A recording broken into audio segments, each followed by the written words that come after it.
Assalamualaikum warahmatullahi wabarakatuh. Halo Tribuners, kembali lagi bersama saya Clara Amanda dalam program Tamu Kita. Nah, hari ini Tribuners kita kedatangan tamu yang sangat luar biasa nih Tribuners, yang akan membahas sebuah tema yang sangat menarik tentunya. Nah, tapi sebelum itu nih kita sapa dulu nih Kak Ayu. Halo Kak Ayu, apa Halo, kabar? Mungkin Kakak bisa alhamdulillah. kenalan dulu nih sama Tribuners. Oke, hai Tribuner semuanya. Kenalin, saya Ayu, saya psikolog klinis. Nah, Ya. itu Tribuners, kita hari ini sama Kak Ayu, seorang psikolog klinis. Tribuners, kita akan membahas pastinya sebuah tema yang berhubungan sama psikologi pastinya. Nah, jadi Tribuners, hari ini kita akan ngebahas sebuah tema terkait bagaimana berdamai dengan diri sendiri gitu. Nah, ini nih kayaknya tema yang harus kita bahas nih di tahun baru ini nih Kak, gitu kan. Kita tahun-tahun yang lalu mungkin kita mengalami banyak struggle, banyak kegagalan, kesulitan atau apalah itu gitu kan, yang membuat kita mungkin merasa banyak bersalah dengan diri kita. Nah gitu. Tapi sebelum itu nih Kak, sebenarnya berdamai dengan diri sendiri itu sebenarnya apa sih maksudnya gitu? Oke, ya ini kita udah langsung mulai ya terkait dengan berdamai dengan diri sendiri. Sebetulnya kalau berdamai dengan diri sendiri itu kalimatnya mudah untuk diucapkan, tapi sulit untuk dilaksanakan. Ya. Ya, kenapa?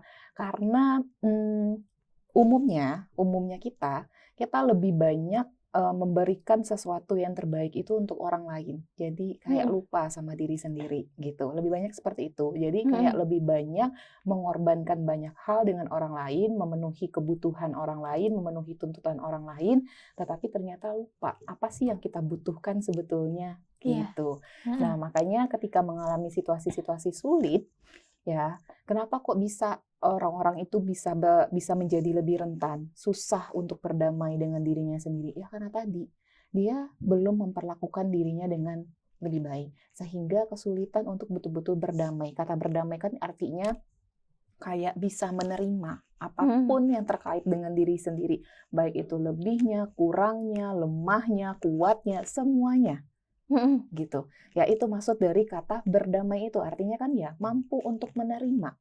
Gitu. Nah, untuk sampai ke kata menerima itu yang susah gitu.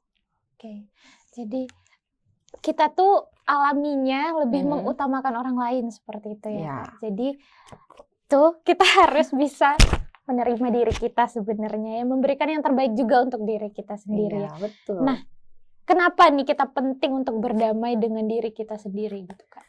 Kalau misalnya kita pengen lebih sehat, ya mau nggak mau kita perlu belajar untuk menerima diri sendiri sehingga lebih mampu untuk berdamai gitu ya.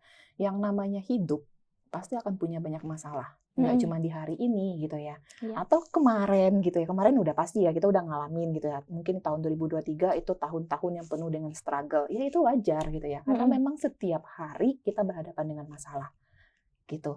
Nah, terus kalau misalnya kita nggak aware gitu ya, kita nggak sadar dengan apa yang kita hadapi, apa yang kita butuhkan dalam menghadapi itu, sumber daya apa yang kita miliki sehingga kita bisa struggle terhadap hal tersebut, ya akhirnya kerentanan itu akan muncul gitu. Itu yang membuat orang-orang itu agak lebih gampang menyerah akhirnya, lebih gampang putus asa, lebih gampang merasa tidak berdaya. Apalagi kalau selama ini dia lebih mementingkan orang lain, menggantungkan segala sesuatunya kepada orang lain termasuk masalah kebahagiaan. Iya nggak? Itu anak muda banget ya. Iya. Menggantungkan segala sesuatunya kepada orang lain termasuk kebahagiaan, menganggap orang lain itu rumah, padahal primary support system terbaik itu adalah diri sendiri. Itu artinya rumah itu nggak perlu dicari karena rumah itu ada di diri kamu sendiri. Itu artinya. Oke. Jadi itu Tribuners pesan dari Kak Ayu, rumah itu adalah diri sendiri gitu. Iya, Jadi nggak betul. usah cari rumah ke orang-orang lain gitu. Iya. Kita punya rumah kita masing-masing Iya, seperti betul. itu. Nah tadi Clara mention bahwa berdamai dengan diri sendiri ini agar kita lebih sehat gitu kan Kak. Nah selain itu apa sih lagi fungsi dari kita berdamai dengan diri kita sendiri gitu? Oke. Fungsinya lagi adalah kita bisa lebih clear memandang kehidupan. Gitu ya. Kita bisa kayak melihat sesuatu itu berdasarkan dengan realitanya, faktanya apa. Gitu. Karena kan memang kalau kita kurang mampu dalam mensederhanakan pikiran, akhirnya orang-orang itu akan lebih rentan terkena overthinking. Overthinking terhadap hal-hal apa? Hal-hal yang belum terjadi sama sekali, Betul. gitu ya. Akhirnya apa permasalahannya? Akhirnya nanti nggak bisa tidur lah, ya terus aja memberi ruang pikiran-pikiran tersebut, padahal belum terjadi loh, Iya. gitu.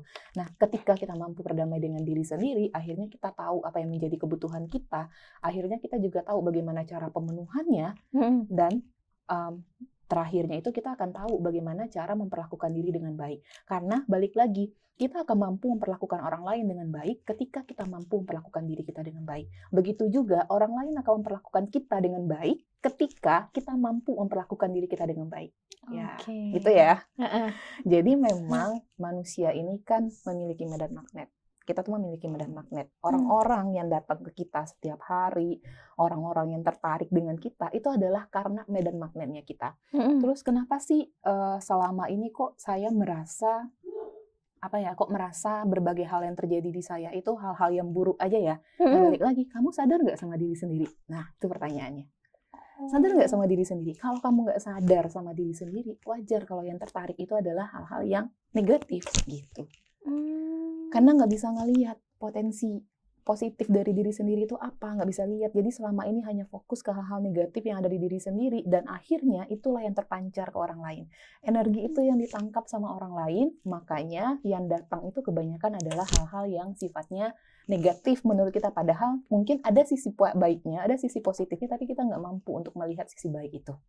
Oke. Ya. Berarti itu fungsinya kita manifestasi hal-hal yang baik ke diri kita terus. Betul. Gitu ya, Kak? Iya. Oke, jadi Tribunner seperti itu ya, Kak. Iya. Kita tuh harus memanifestasi yang baik-baik dulu nih. Gue kaya, gue cantik. Gitu kan? Ya, betul ya. Itu nggak ada salahnya loh. Itu berbeda loh dengan egois ya. Itu berbeda dengan egois gitu. Kita lagi membangun diri kita sendiri. Terus siapa yang kita harapkan mau membangun diri kita sendiri? Orang lain. Orang lain juga punya diri loh. Iya kan? Dia kan juga punya diri. Ada loh sesuatu yang mau dia bangun. Gitu. Ya sudah, dia bangun, dia urus urusannya sendiri untuk membangun dirinya sendiri. Nah, kamu punya aset sendiri nih sama diri sendiri. Ya udah, bangun itu gitu. Gitu. Kamu berinvestasi sama diri sendiri, bukan sama orang lain.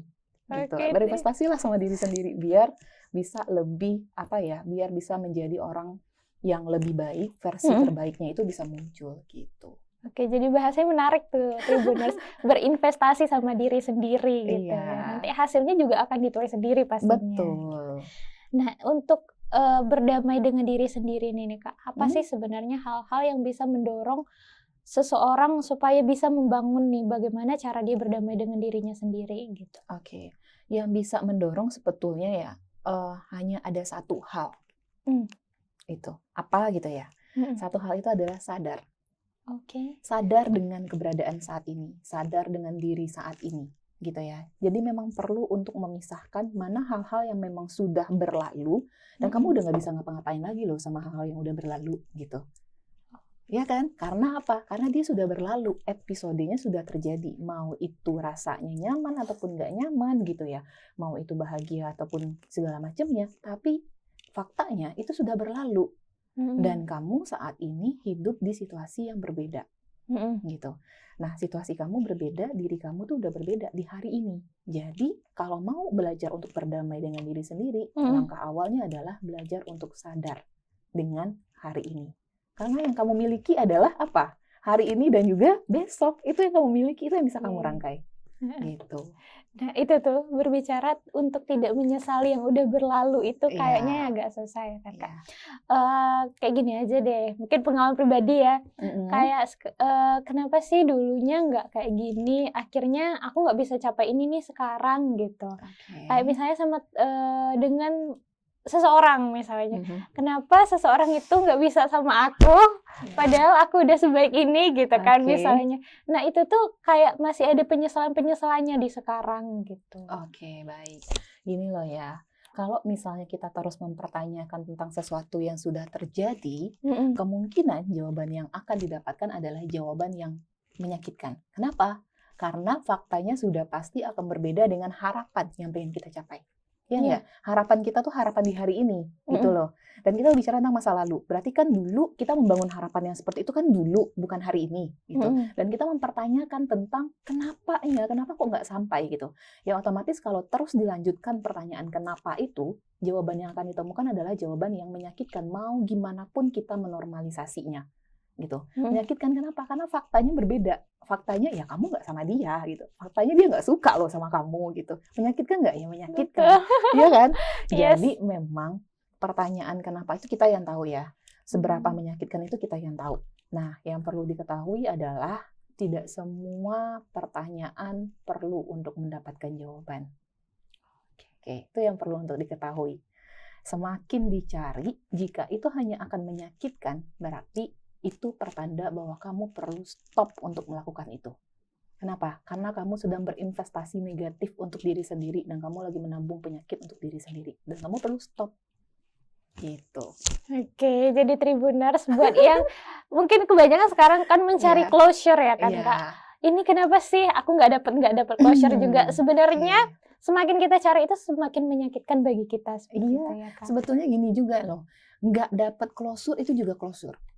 Iya nggak? Iya. Nggak direspon misalnya gitu, udah capek-capek. Chat terakhir nggak dibalas. Itu kan udah closure. Itu kan udah jawaban. Jawaban berarti itu nggak suka. Iya. Gitu, jawaban itu nggak harus jawaban yang tertuang dalam tulisan atau yang dikatakan secara verbal, tapi juga ada loh yang non verbal, dari sikap, dari ekspresi, dari nggak ada respon sama sekali, itu juga closure. Itu udah jelas loh, udah jelas-jelas gitu. Nah, terus ngapain lagi? Closure yang seperti apa yang mau diharapkan lagi? Ya. Gitu. Tertusuk nggak Tribuners? Oke, jadi itu ya Tribuners, closure tanpa closure itu sebenarnya udah closure ya. Iya. Nah, oke. Nah, seberapa jauh sih Kak sebenarnya berdamai dengan diri ini akan membantu kita struggling dalam kehidupan? Seberapa jauh? Malahan itu yang akan membantu menguatkan. Karena balik lagi ya, berdamai dengan diri sendiri itu merupakan sebuah proses. Dan berdamai dengan diri sendiri itu akan kita lakukan di sepanjang kehidupan. Kenapa? Karena kita akan terus berhadapan dengan masalah. Selesai masalah ini bukan berarti semuanya akan aman, semuanya akan baik-baik aja. Enggak, tapi bersiap. Akan ada masalah lanjutan yang akan kita hadapi. Dan kita akan berproses lagi untuk berdamai, mungkin levelnya akan lebih tinggi. Oke. Gitu.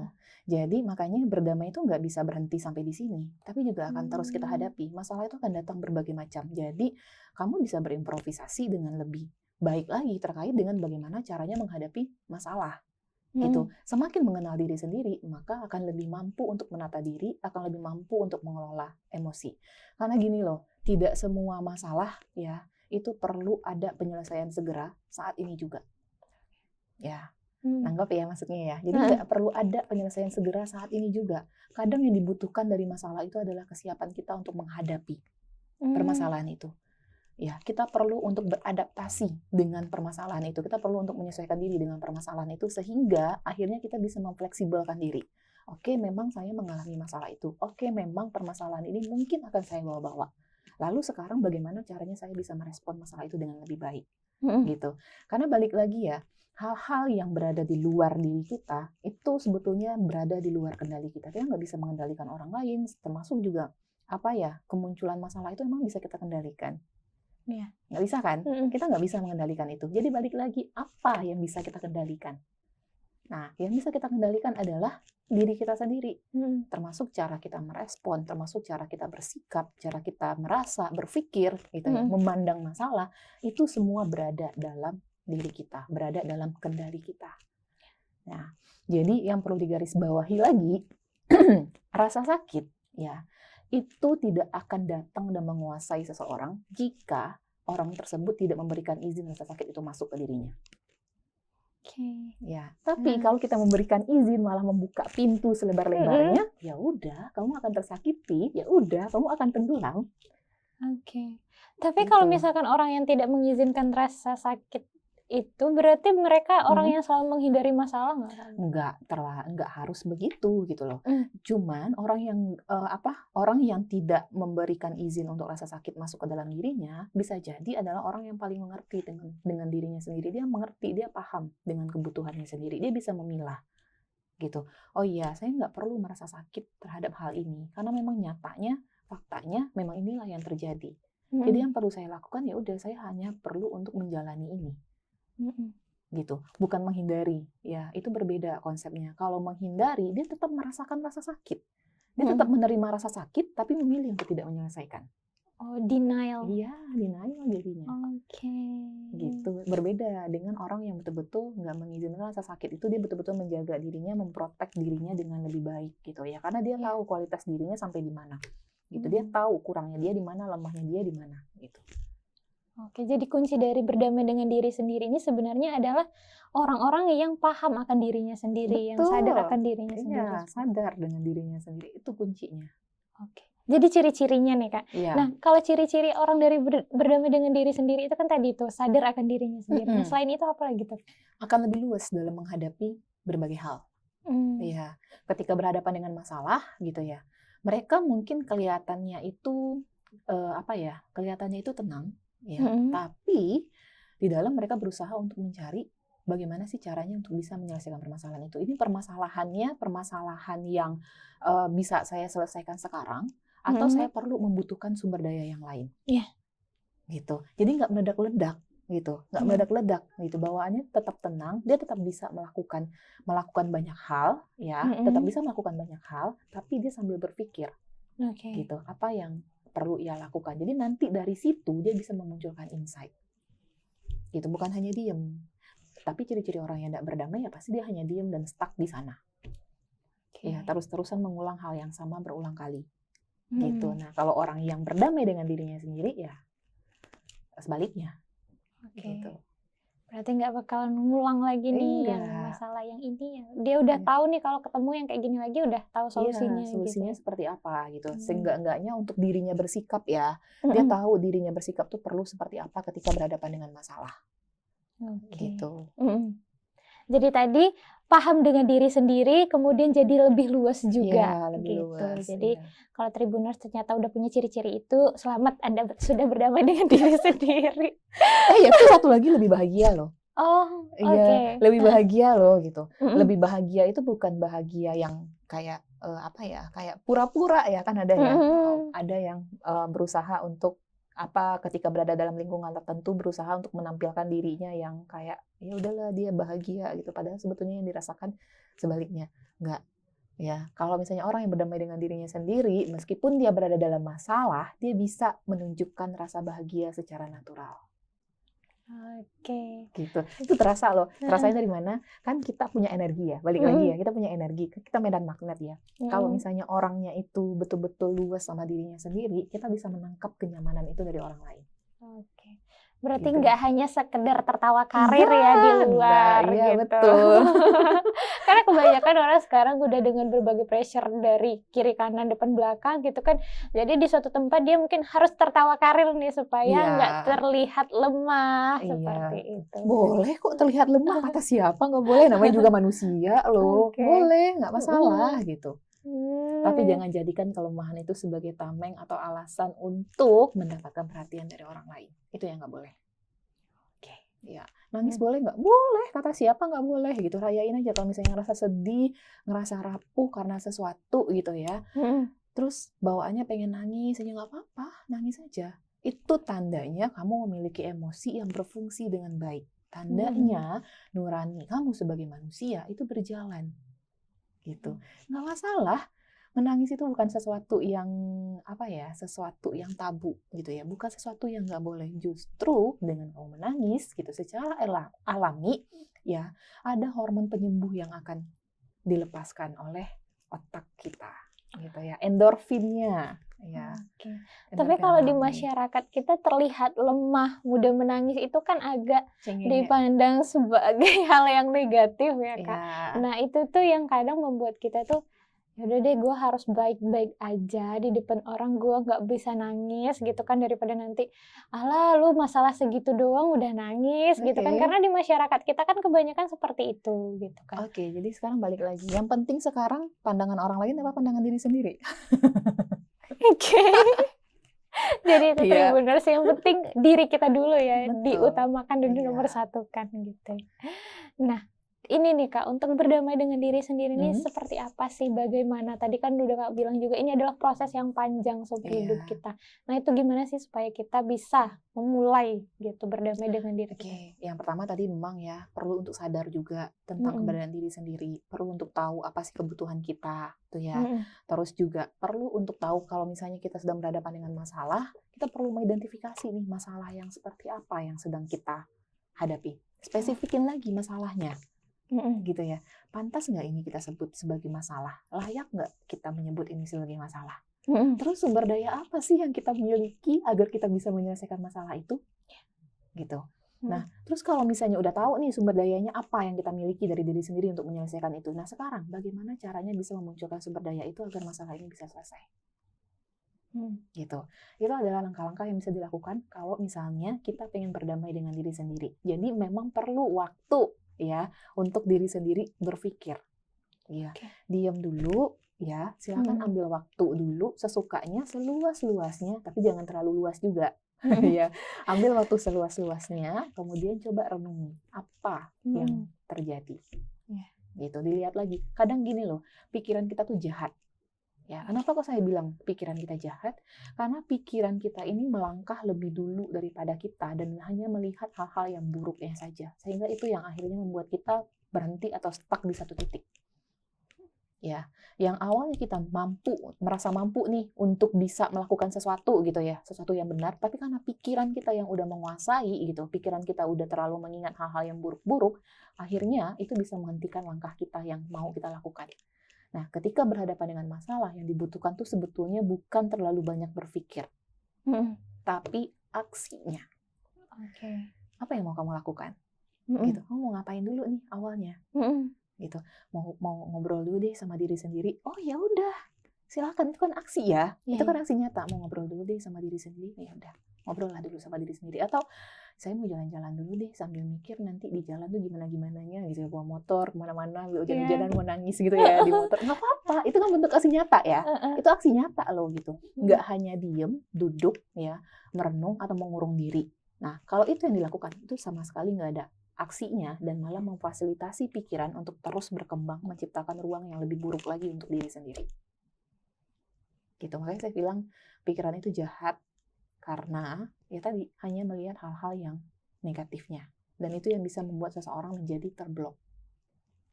Gitu. Jadi itu Tribuners, cara-cara bagaimana sih supaya kita bisa berdamai dengan diri kita. Nah jadi Tribuners jangan hanya didengar saja, coba diterapkan dalam kehidupan. Nah Tribuners tadi kita udah ngomong banyak hal nih terkait berdamai dengan diri sendiri, apa yang harus kita lakukan, apa sih manfaatnya dari berdamai dengan diri sendiri. Jadi buat Tribuners yang mungkin merasa masih menyesali tahun 2023, lepasin aja, kita mulai ikhlaskan semuanya. Ya, betul. Dan kita mulai hadapi lagi nih tahun ini dengan lebih baik lagi. Nah Kak, mungkin untuk terakhir nih bisa kasih closing statement-nya untuk Tribuners. Oke. Saya jadi ingat salah satu filsafat dari salah seorang filsuf yang terkenal namanya John Locke. Oh ya? Tahu ya tentang tabula rasa. Dia mengibaratkan kehidupan ini seperti kertas putih. Ya, jadi itu terkait dengan masa depan kita. Manusia itu terlahir suci, ibaratnya kertas putih yang di atas kertas itu kita bisa menuliskan apapun yang pengen kita lakukan ke depannya. Mau ditulis pakai tinta merah, mau ditulis pakai tinta emas, sekalipun gitu ya. Terserah mau seperti apapun. Nah ini juga terkait dengan tahun baru yang sedang kita songsong. 2023 itu ibaratnya kertas yang sudah penuh dengan berbagai coretan, yang kamu udah nggak punya space lagi untuk melakukan sesuatu di sana gitu ya, untuk menuliskan apapun. Nah 2024 ini ibaratnya kertas putih tersebut. Jadi kamu bisa menuliskan apapun yang kamu pengen, kamu bisa merangkai apapun yang kamu pengen di kertas putih ini. Jadi mumpung masih awal tahun, silahkan mulai membuat perencanaan apa-apa saja yang pengen kamu capai atau gapai di tahun 2024.